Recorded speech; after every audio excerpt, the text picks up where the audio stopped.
Hey everybody, this is Jason Jeffries for the Alliance Project.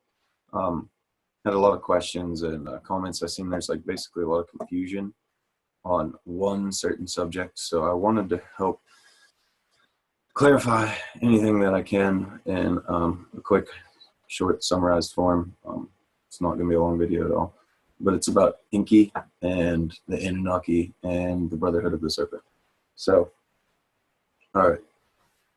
Summarize it all. Enki, Neptune, Poseidon, whatever you want to call him, was tasked with the job of creating a slave race of humans. Okay.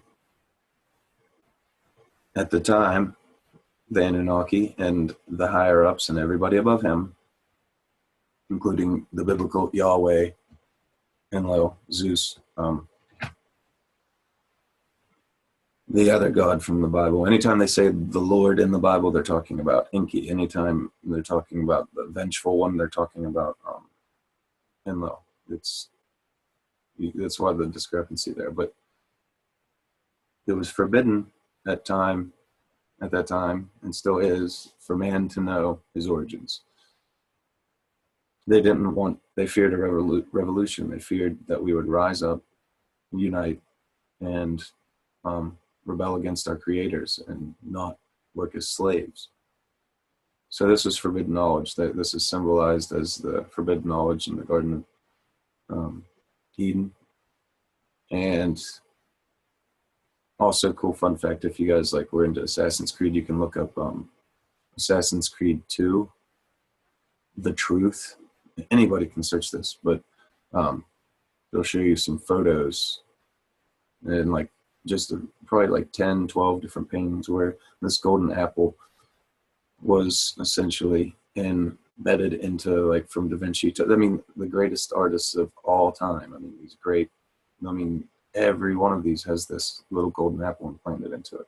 It was the apple of knowledge, the fruit of life, the seed of life, the things I was telling you about the other day with the sacred geometry. So what he did was defied them and told man of his origins. The first race they created, they didn't put limiters on genetically. You could call that children of the snake. That's where the Brotherhood of the Serpent began. They took this forbidden knowledge of man, his origins, and the truth, and took it to an underground mystery school that taught it and went around the world kind of rebelling and rising and making these civilizations. They eventually, he was eventually defeated, and the Brotherhood of the Serpent, Brotherhood of the Snake, whatever you want to call it, was infiltrated and then used for, I guess you could say, benevolent reasons instead of malevolent. Or malevolent instead of benevolent reasons. And yeah, so that's where the confusion comes from. A lot of people see that, it's the confusion, the muddying of the waters. That was the idea. It was literally, and they write about this in the original text, the first original society and civilization wrote about these creators, how we got here, in great detail. And they said the forbidden knowledge was to tell man of his origins, how we got here, what our purpose was, how they created us. So that divine hidden knowledge was essentially put in place to make us race, worship false gods and false deities and all these things. Essentially, they made the illusion that they were God. And we fell for it, okay? So that's the great deception. That's what most people don't understand about the Bible and things like that. When you just read the ancient text, it's very, very straightforward. They're all saying the same thing, but the Bible has editorial oversight. It has been manipulated and twisted at key points of the story to make you follow the wrong team, right? You know, the forbidden knowledge was literally man's origins and the fact that we've been created as a slave race. Yeah, I wanted to kind of clear that up. The Brotherhood of the Serpent was a good thing. Okay, it was the idea of the revolution against these slave masters. Okay, so the guy that was tasked on creating this, now if you think this guy wouldn't have done it, somebody else would have. So it didn't matter. Be thankful that this one did, and did give us the knowledge. It did pass us down. It did rebel, and it did fight. Okay. Now, when they were talking about the 300 angels and this and that, different angels on earth, you can read back the Sumerian text again and see that they were talking about 300 of them stayed in a space station up above the earth, and 300 of them went down. There were 600 total. So the 300 angels that went down, right? And, right, they were talking about that. They were the ones that were in the mines. Those are the ones that kind of rebelled, right? I'm not sure about the numbers exactly on how many of the angels rebelled. Maybe it was a third of the 300 that landed or whatever, but that was the idea. They were talking about the same thing. So essentially angels and demons in that sense, in the biblical sense, they were talking about the same thing. These ethereal beings that came and pretended to be God, you know? So, yep, just wanted to clear that up. And most people took it as they heard snake or serpent and this and that, and they see it all over and throughout culture, and they thought it was a bad thing. That was actually the good side that has just been defeated. And it's probably why the eagle grasped the snake in its talons, you know, when most of the symbolism, it really, most likely to me in my mind anyways, is a symbol of Enlil, which was the Air Force, Yahweh. He controlled the Air Force, and Enki controlled the Navy, essentially. When you read it, that was the idea. So the snake being clutched by the eagle just was their symbology. The eagle has always represented Zeus, Enlil, Yahweh. The scepter, the snake, Poseidon, Neptune, there was always the same symbolism with him.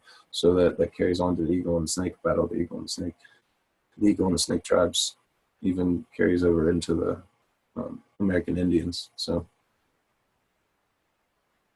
yeah, it all started in Egypt, and then it manifested elsewhere. Okay, and they did it in straight lines with the ley lines. All these sacred sites you can line up, and you can see that most of them, at least 10 of them, are in a straight line at 30 degrees. You can just take a line 30 degrees from Egypt and just draw it, and you go over. You'll find Machu Picchu,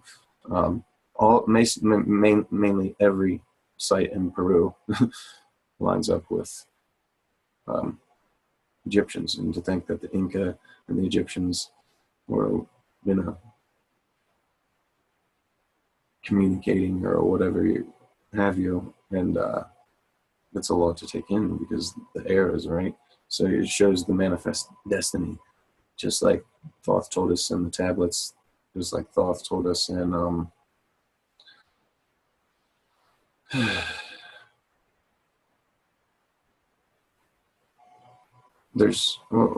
can't remember. There's two writings specifically, but he told us exactly how it started in Egypt. They built the flower of life thing there, basically trying to boost our consciousness and the energy of the earth to offset this one that was already here, right? The dark one's put here. That kind of keeps us trapped, right? It's Egypt. It's the base of all words. If you really want to look up the meaning of words, it's probably best to actually search their Egyptian meaning in reality, because they had it, the words, letters, and vibrations in touch with and lined up with astrological charts, frequencies of the universe, and everything had a completely circular diagram that's completely tied in with like resonance and everything. It's very complex, but they're supposed to like be like literal thought waves invoking sound waves that lined up with astrological powers of the universe, if you will. It's really,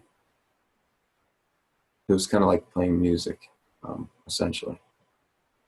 So, like for example, karate. You got. We'll do it this way. We'll just share my screen.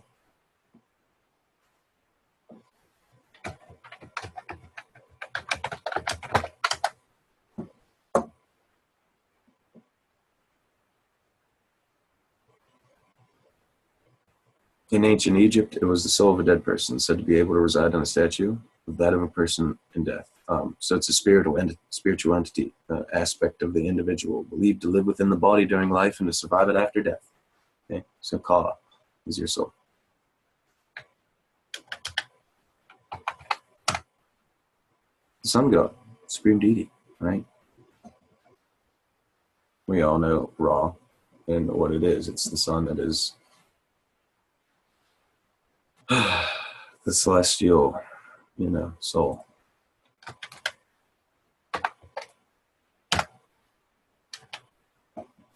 Right.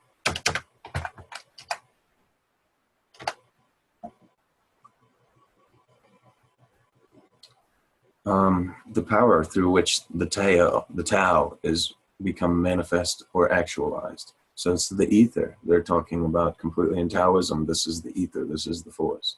So soul, sun, force. It's karate essentially is a form of utilizing and manifesting power from the sun into your soul, and from powers of the universe and the infinite all into your soul, right?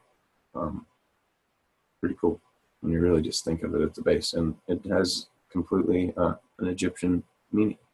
Ka-ba-te, right? Pretty cool.